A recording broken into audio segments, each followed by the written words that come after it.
Joining us live or whether you are listening to this session as a catch-up. Today's session is top tips for progress reviews, and this session is specifically aimed at those mentors who have PGCE students with them. So if you have a BA student, then you can stop and you will have a different recording. So let's just go through the session aims today.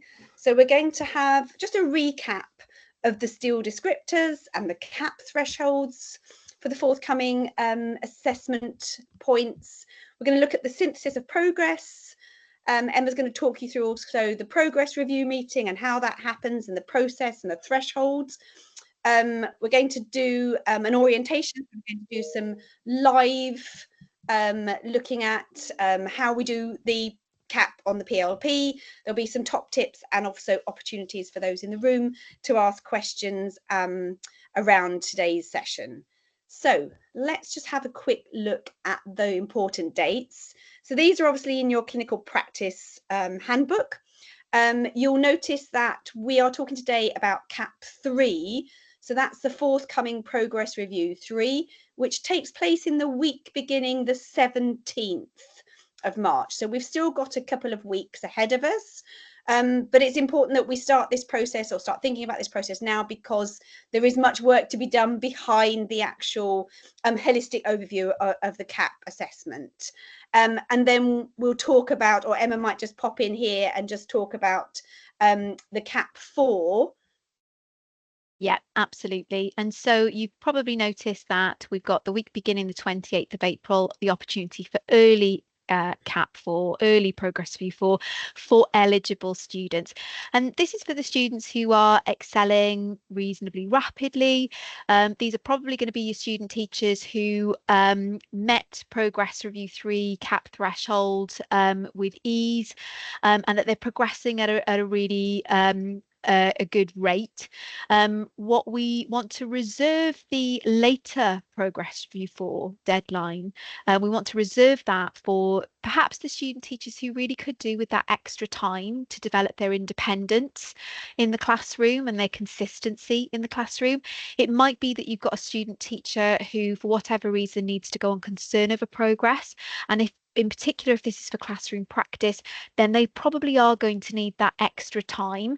That does mean that they would forego, they're not entitled to enrichment. It's for eligible student teachers only, because ultimately the goal is for them to achieve qualified teacher status. So you might start to get an understanding at this progress review 3 point about whether your student teacher is going to need that, going to be ready for that early CAP 4 review, or whether this might be the sort of student teacher who would benefit from foregoing enrichment and getting the maximum amount of time to get to CAP 4. Going to hand back to Kerry now.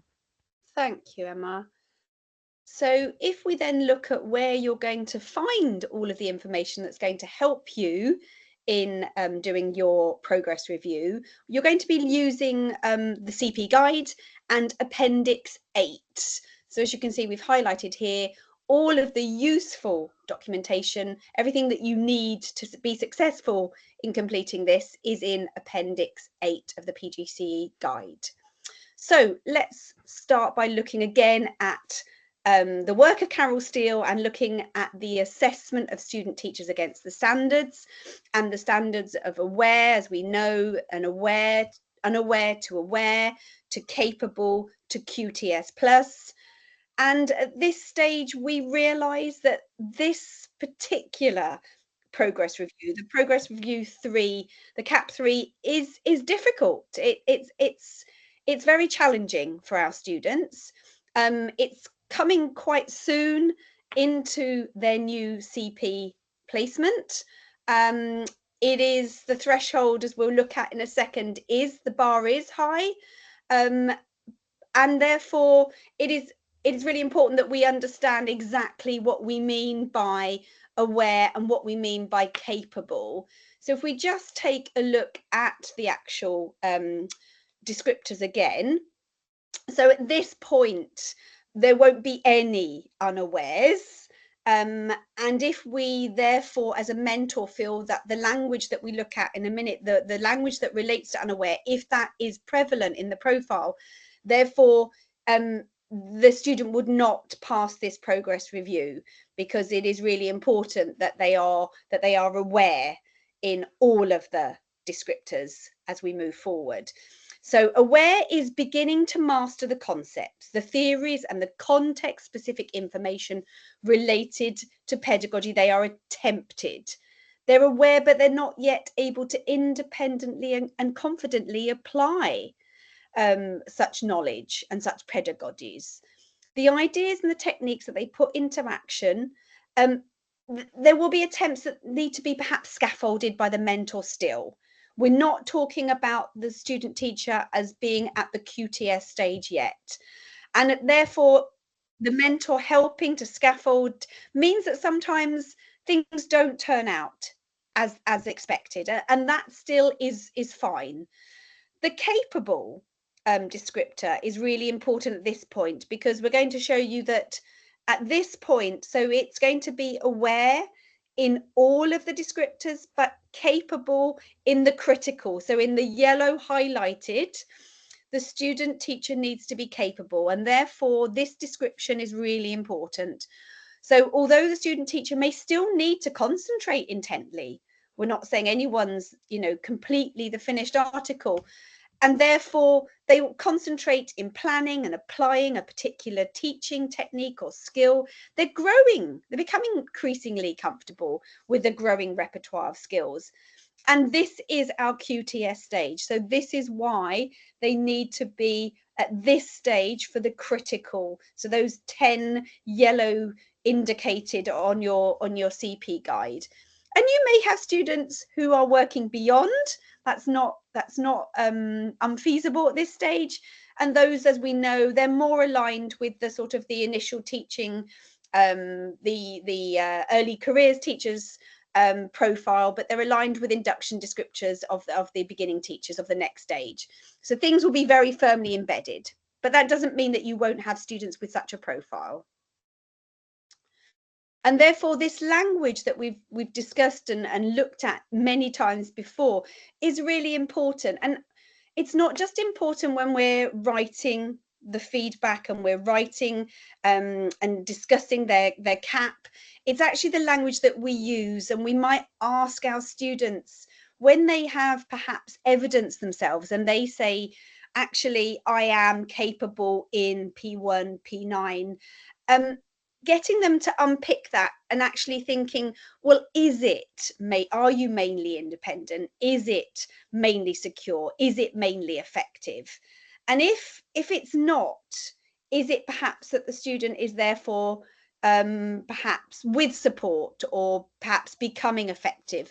And therefore using the language of the STEEL descriptors is really important in identifying exactly where the student teacher is on their journey of becoming a qualified teacher.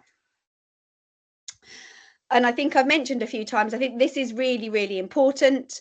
So this is at the midpoint. So we're now looking at the midpoint of clinical practice, of clinical placement 2. We are looking at CAP 3. So all descriptors, all of the 32 need to be judged as aware as a minimum. Doesn't mean your student teacher can't be more, but a minimum of aware. So there are no unawares at this point. And student teachers must also be achieving capable against the 10 critical. So those yellow highlighted, those yellow ones that are indicated in the CP guide. And therefore, if the threshold, and as I said, I said that you can't be, it might well be that a teacher is unaware in a particular element of the standards. At that point, the concern over progress process will be followed, and that has been discussed at length before. So aware in all of them, but in the yellow, in the 10 critical, we're looking at capable. Thanks, Kerry. Okay, and so with all of that in mind, with an idea of the threshold, with hopefully by this stage, a reasonable idea of how your student teacher has been settling in, and also hopefully with an eye on their second progress review that was completed by their mentor in clinical practice one. It's worth you sort of having an eye on that, and sort of thinking about how it tallies with the practice that you've been observing over the last few weeks with your new student teacher. Because as we know, learning is never necessarily a nice linear process. And so it might be that the student teacher that you've got working with you at the moment had a few capables in their profile at Progress Review 2 in their previous school. And actually what you're seeing at the moment is that actually they've perhaps regressed a little bit in some elements of the standards. Now, that's not unheard of. If we think about what the student teacher is facing in terms of transitional challenges into your context, getting to know new learners, getting to know new policies, sort of re-examining and re-establishing what certain pedagogical approaches, theories, ideas are in practice in your context. We get to understand why this particular progress review is not only quite challenging, but also quite crucial in their sort of learning journey with you. So I would recommend having a look at their previous progress review.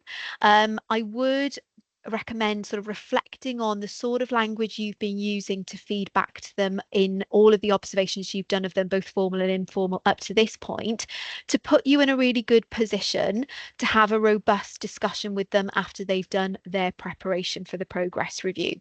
So what I'm going to do now is to just take you through the process of the progress review.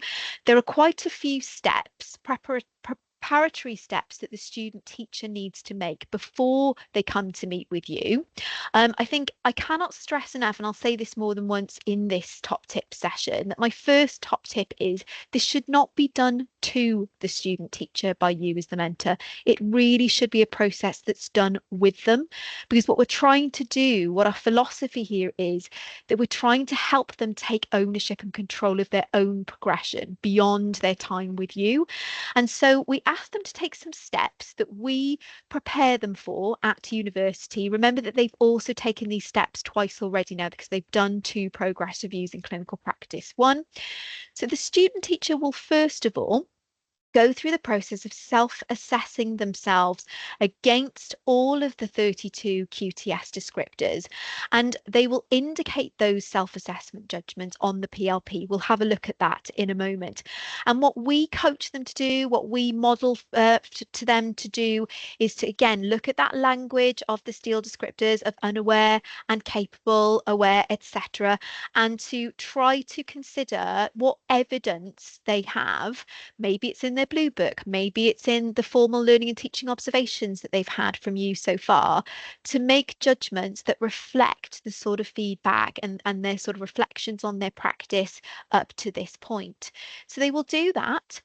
Based on that, they will gain an idea of where their areas of strength are and how they got there, and what they need to target for improvement to help them on their journey towards QTS, to Progress Review 4. And so what they will do is they will write a synthesis of progress. I'll show you the details about that in a moment. And then they will come up with those targets and areas of strength. And it's really important that you look at those, because as we know as teachers, if we haven't set the right targets, if the targets aren't right, and if the student teacher doesn't know how they're going to get there with those targets, then they're not necessarily going to make the best use of their time now between Progress Review 3 and 4. So having done all of that preparation, you will then review the student teacher's self-assessment judgments and synthesis of progress. And you're going to be asking yourself, is this a student teacher who, is capable at this stage of self-assessing? Have they got a really realistic view of where they're at the moment? Or have they been a little bit overly generous? Or have they been a little bit hard on themselves? We get all range, as you've probably worked with a number of different student teachers, or if you're new to this, you will know from working with pupils that you're going to get some that are likely to err on the side of caution, others who are going to be, perhaps overly confident, and maybe some who are bang on. So just when you're looking at that, start to consider, how accurate are those judgments? To what extent do they tally with your judgments? Because all of that will help you prepare for the progress review meeting with the student teacher. So this is where you come together, where you review everything. You're not going to have time to talk about all 32 elements of the standards, but if you've done your prep and your student teacher has too, then you could have a dialogue, a really nice, robust dialogue, perhaps about some of the elements of the standards where the student has made the most progress since they started with you, perhaps around those areas where maybe they have inaccurately self-assessed themselves, and you might need to sort of unpick that a little bit with the student teacher to help them to understand how you arrived at your judgment. Really important that they understand that, and that they understand why your judgment, is correct and theirs isn't, because ultimately it's your judgment that will go on the final progress review form. So really good opportunity there to get to understand your student teacher as a learner when you get into that room to discuss this sort of holistic progress against those elements of the standards, and to formulate that plan of where they're going to go next. Did they get their targets right? Do you want to ask them to add some more or tweak the ones that they've got? And then finally, you then complete the progress review form, your bit of the progress review form on the PLP, which should reflect everything that you discussed in the progress review meeting. So there shouldn't be any nasty surprises on that form if you've done the progress review meeting with them. So if you had a conversation about P1 and your student teacher graded themselves as QTS plus when actually you think, no, at this stage they're capable or whatever, then it's not going to come as a surprise to them if you've sort of downgraded them, or if you've pulled their judgment down a little bit, because you've already talked about it. So that should really just be, the summary of and the culmination of that work that you've done together. Okay, so thinking just quickly, and I'm only going to do this light touch, just to let you know what the student teacher is told to do for their synthesis of progress. Remember that they should have 2 already completed on the PLP so far. What they're requested and required to do is to, first of all, identify 1 to 2 elements of pedagogy in which they've made most progress since the start of CP2. And it might be that they could potentially be the critical, some of the critical elements, because they know that they're really having to focus on getting to capable in those quite quickly. Oftentimes, as you will know as an experienced teacher, something that teachers get concerned about is managing the classroom environment. They're getting to know new learners. So if they prioritize that, that wouldn't be a surprise to us. But there might be, some other areas of pedagogy that they, had feedback in CP1 that they've really wanted to target and that they've made some good progress in. So they're going to write about those, but crucially, because we know that these standards are meant to work in an integrated way, they're also asked to identify relevant elements of collaboration, professional learning, innovation, and/or leadership that helped them to make those advances in pedagogy.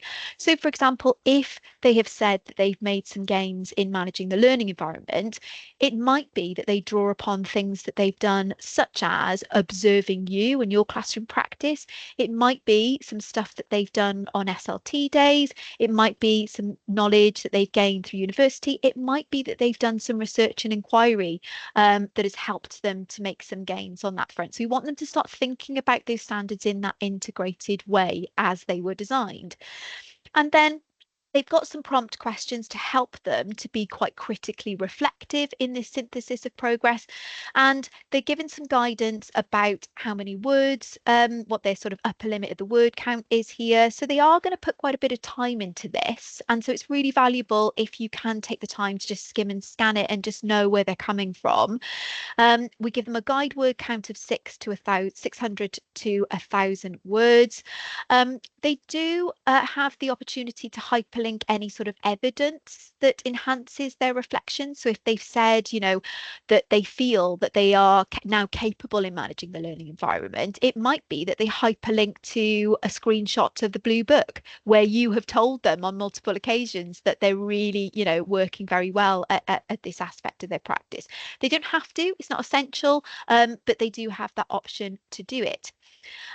Obviously, then once completed, they will just keep a little log of the standards, the elements of the standards they talked about in that particular synthesis, because they're trying to sort of cover a range of the elements of the standards by the time they've completed all 4 syntheses. So that's the work that they're going to be doing.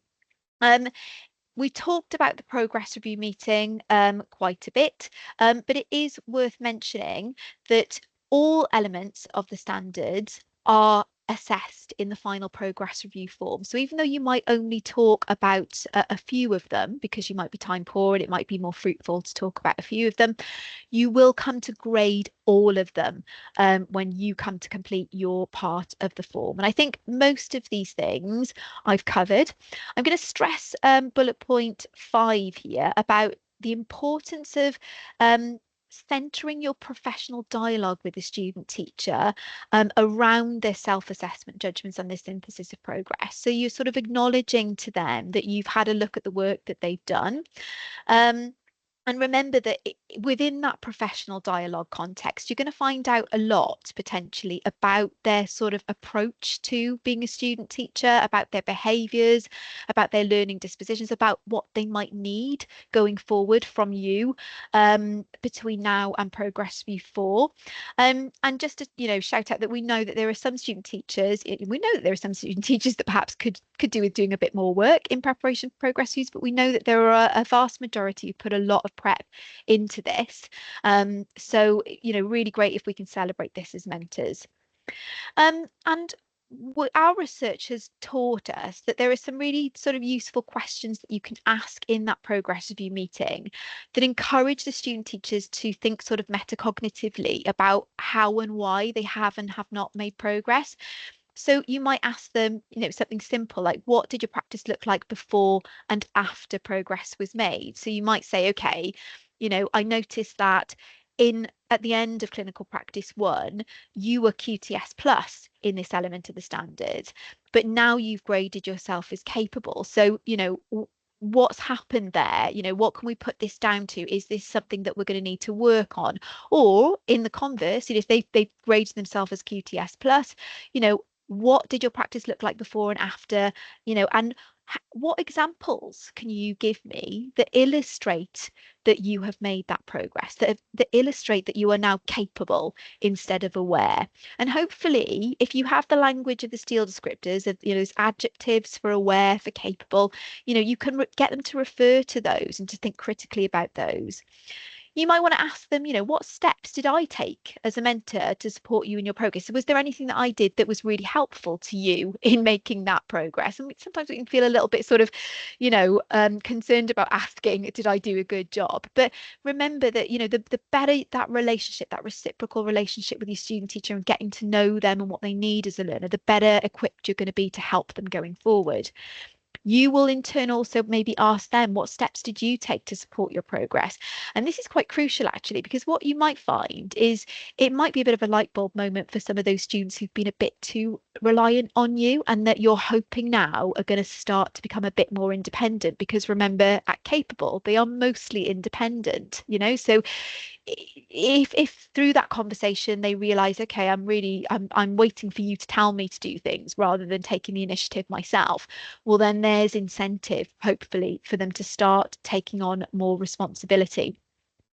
You might want to ask them, well, how did you use your research and inquiry time to support your progress? And if they're really not making the most of that time, then maybe, you've got a really good rationale to put it to them that they need to be making better use of that time to advance their practice.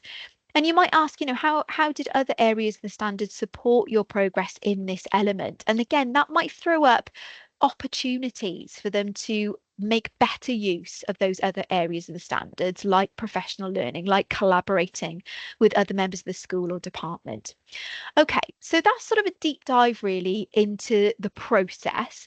Now we're going to have a look at the paperwork on the PLP. I'm just going to ask Kerry, whilst I do a quick change of sharing of screens now, to just let me know when you can see the PLP. So hopefully All good, Emma. Yeah, lovely. marvelous. Thank you very much. Okay, so I'm just going to show you now the PLP. I'm sure many of you on this call are familiar, but I don't want to make any assumptions. You might be a new mentor, but hopefully you will have seen the PLP when you completed the most recent learning and teaching observation.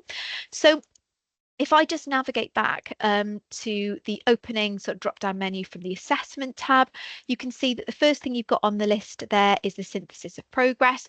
Now, this is not, this is my sort of own PLP, and I haven't been a very good student, have I? Because I haven't filled out any of it, but this is what it looks like. What you should see is that CAP 1 and CAP 2 have all been completed by the student teacher because they've already gone through those two progress review processes.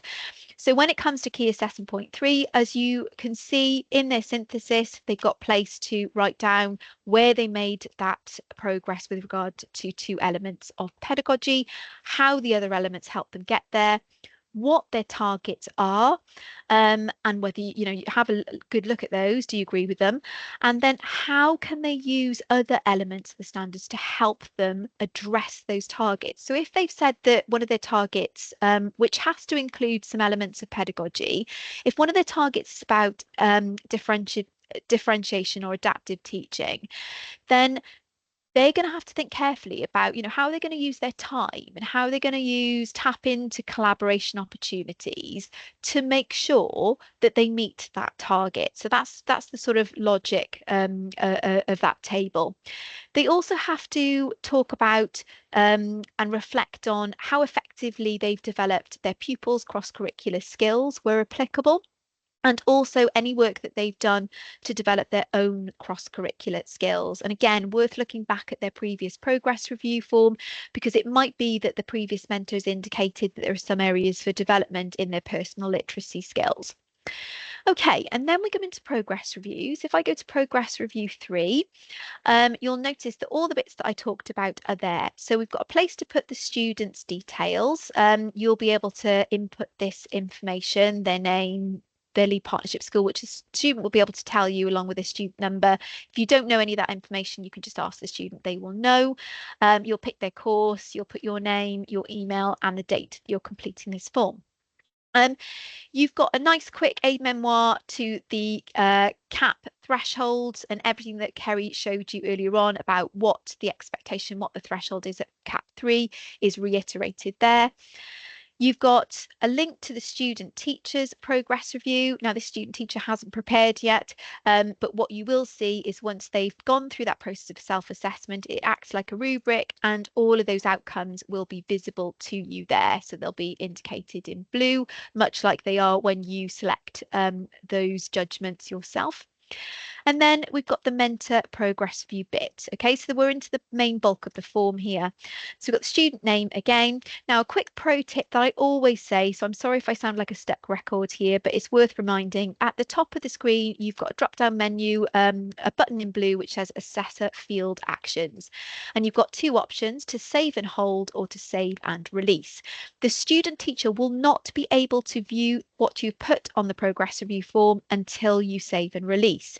And I would recommend that if you've half done the form, choose to save and hold. And what that will do is it will save and hold all aspects. There are drop-down menus throughout the form where you can just manually save and hold or save and release individual aspects of the form, but I always recommend just doing the whole lot, save and hold or save and release, because sometimes we can forget to release certain areas manually and the student teacher can't see them. And also we as the university can't gather the data if you haven't saved and released it. So little pro tip there.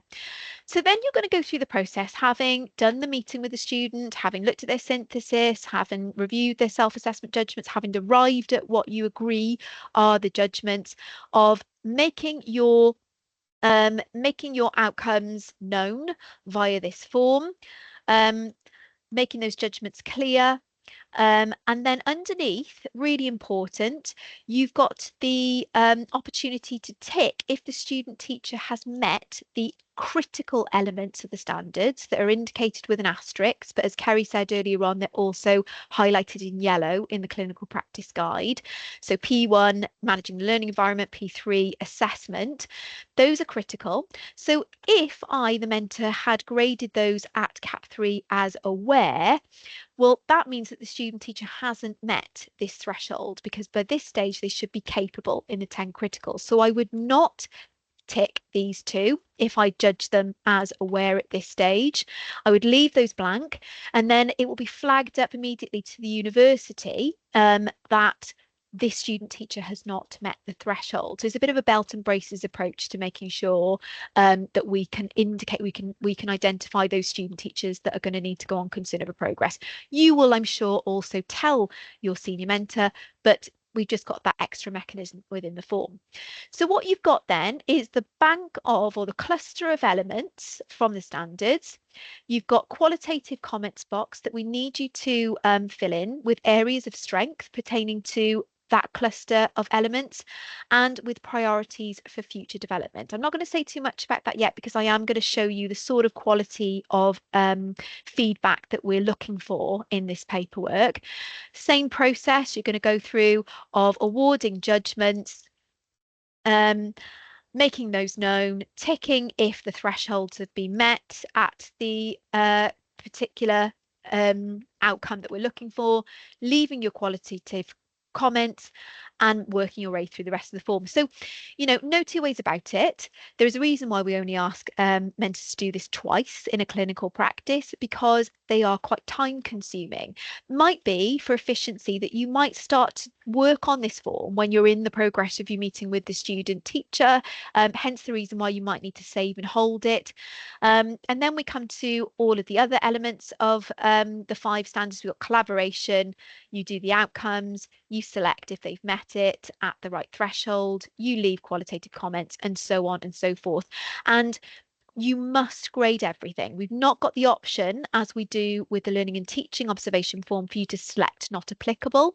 And please expect senior mentors and or university tutors to chase you if there are bits of the form that have not been graded, that have been left incomplete, because we need to sort of collect that data, monitor that data, because it is linked to QTS. It is linked to them actually passing this particular module and passing the course altogether. It's really important that this is done very carefully.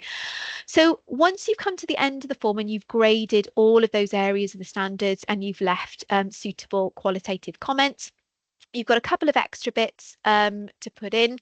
You've got a place to put in attainment with regards to the cross-curricular skills. So as I mentioned earlier on, you've got the opportunity to say, of the student teacher, are there personal literacy skills of a good level of competence? Are there minor issues, or is this actually something that requires improvement? You know, have they got spelling, punctuation and grammar areas that are front facing with the learners? You know, are they making some errors when they're working front facing with the pupils on their numeracy skills, etc. So we'd like you to put the outcomes for all 3 cross-curricular skills. You've got a place to indicate the number of absences. Your student teachers should be keeping a record of those on the PLP. You shouldn't really have to ask them, but you can if you need to, but you should be able to easily refer to their attendance record for that. We need that information logged, and that's absences from clinical practice overall, because those are days that will need to be made up at the end of the programme if they have missed them. You've got the opportunity to indicate if your student teacher is or is not upholding the code of conduct. We have got a quick link to the code of conduct, but these are all issues relating to values, dispositions, and sort of professionalism on the programme. So if you've got any qualms about your student teacher, really important that we have that paper trail. And so if you do, better to indicate yes here, and, you know, have that conversation with your senior mentor, who will be able to guide you in consider progress as a process, rather than not mention it, give them the benefit to the doubt, and then it becomes something a lot more concerning later on down the line. And then again, if there is concern over progress, now if the student teacher has not met the CAP threshold, then you must select yes, that there is concern over progress. And again, your senior mentor will take you through that process. So going back a few bits, just to flag up to you, when you go into the progress review menu itself, you'll notice that we've also put in there a nice quick link to the professional standards, and I'm going to exit without saving. Link to the professional standards, you can see that we've got them all listed here. You might want to have these open in a different tab, because obviously you've just got the P1, P2 quick references in the form itself, so you might want to have this to hand, or your physical copy of the clinical practice guide, whatever works best for you. And we've also got a nice quick link to those steel descriptors, to the language of unaware, aware, capable, and QTS plus. Again, that's something else that you would like to, you're probably going to want to have handy when you're completing this form. So I'm going to stop sharing again now, and I'm just going to go back to the PowerPoint that I was sharing a moment ago. I'm just going to stop sharing that one. Kerry, have we got anything that's come up in the chat just whilst we're at this little transition point? No, there's nothing yet. That's good to know. Okay, so just so you know, we have every intention of finishing promptly at 1:15. So I'm just going to whiz through the last few sections now, and I'm going to skip over this slide. I'm going to come to some exemplar material to give you a sense of the quality of feedback that we're looking for on the progress review form. Now, this is why it can be time consuming. I'd like to stress at this point that you do not need to comment on every single element of the standards on the progress review form, but it would be wise to pick out and leave comments on particular areas of strength, where you've seen the student excel, and areas that are concerning you that they're going to need to think about and are going to need that extra feedback on in writing. So you can see, I want to draw you to some of the good qualities of this example, which is a PGCE primary example of a student teacher at CAP 3 for clinical practice 2. So first of all, what you'll note, sorry, go back a slide. What you'll note about this feedback is that it's constructive. It actually includes advice for improvement. So where the mentor has indicated that there are areas that need to be improved, when we look at the next slide in a moment, we'll notice they've made some suggestions about how they might like to do this. Note that they have, next to their comments that are specific to a particular element of the standards, they put that in brackets next to the comment. So here we've got a mentor who said that the student teacher is mainly consistent in their ability to maintain a productive and harmonious environment. They've taken time to get to know the children's names. So all of these comments relate to managing the learning environment. So they put in brackets P1, which is the correct element. Now, we have highlighted this just to emphasize it. You don't have to do this as a mentor, but the PLP will allow you to do it if you want to. But we've highlighted where the mentor in this case has used the language of capable and the language of aware to correlate with the judgments that they've made of the student teacher in the rubric. So if they've graded the student teacher as capable for P1, we're seeing here in their commentary that they're using terms like mainly consistent. If for assessment for learning P3 and other critical, they've graded them at capable, they're using language like assessment for learning is mainly impactful. It's embedded, okay? Note that actually for differentiation, P2, the mentor is saying with support, this student is able to meet the needs of learners. And we know that that is a sign of a student teacher being at aware. And then in the priorities for future development, notice that here the constructive feedback is linked to P2 because they've said that they still need support when it comes to differentiation. So we now need this student to take more time to scrutinise class data, to work more closely with LSAs, to plan and make relevant interventions for a greater range of children. And they've made that constructive. They've given some suggestions. Again, they've made links to elements of the standards they're talking about. Again, they've used the language of the steel descriptors. So everything should triangulate. Worst case scenario is that you've graded them as capable, but you're using the language of aware, or vice versa. It could be confusing for the student teacher. So these are sort of ideal standard of feedback that we're looking for in that progress review form. Just going to whiz through a couple of top tips just to re-emphasize a couple of points that I've made so far. It's really important that you personalize the feedback that are important for your student teacher's development, particularly at this point in time when their eye really is going to be on that all important meeting of QTS, of getting to capable in all 32 elements of the standards. And something for you to know is that we as personal tutors often use progress review forms as a point of reference when we're writing student teachers letters of reference for jobs. So it's really helpful when you're quite specific in your paperwork, because then we can try and capture some of that commentary when we're putting in writing our references for student teachers.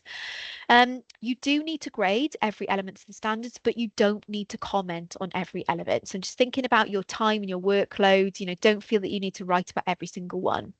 I think I've made this point abundantly clear that we need to be using that language of the steel descriptors. So there's that correlation between the grades. Do be mindful of those thresholds. Remember that you are going to need to trigger concern over progress. And I'd say, and maybe Kerry would agree with me, that this is probably the time of year that we get the most concern over progress processes triggered. Don't be afraid of that process. It's designed to be supportive, and you will be supported through it with your student teacher if you need to do it. Better to do it now, early, before things get out of control and it becomes too late to sort of unpick those things and get the student back on the right track.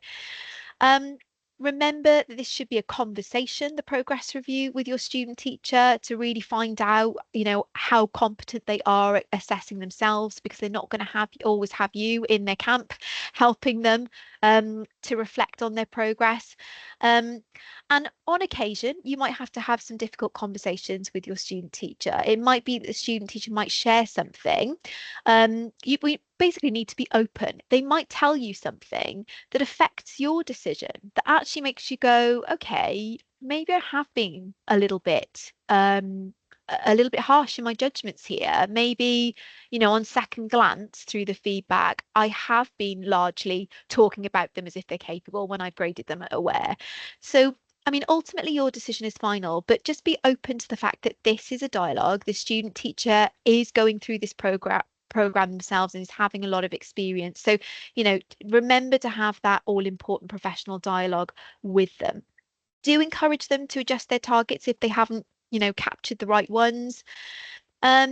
Sometimes this will be a really straightforward conversation. Sometimes it'll be tricky. You're going to need to lean into those difficult conversations, because goodness knows we've all had to have them ourselves about our own practice in our career. We've had to reflect and think about doing things differently. So, giving them good experience of having those difficult conversations early is going to be useful to them down the line. And just to remind you that we've got some really good resources to support you with this, some really quick, useful resources on the YouTube channel for clinical practice mentors. We've got 2 minutes about progress reviews.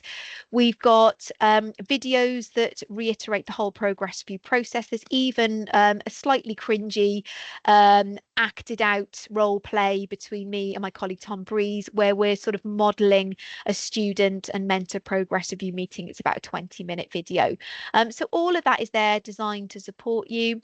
And we've got some really nice videos from us, shared understanding of the standards project, where student teachers are talking about how they progressed from unaware to capable, from unaware to aware, aware to capable, capable to QTS plus, in a number of elements of the standards. Okay, with 2 minutes to spare, we've covered a lot of ground. I'm actually going to stop the recording now. So for those of you watching this on catch up, thank you for attending.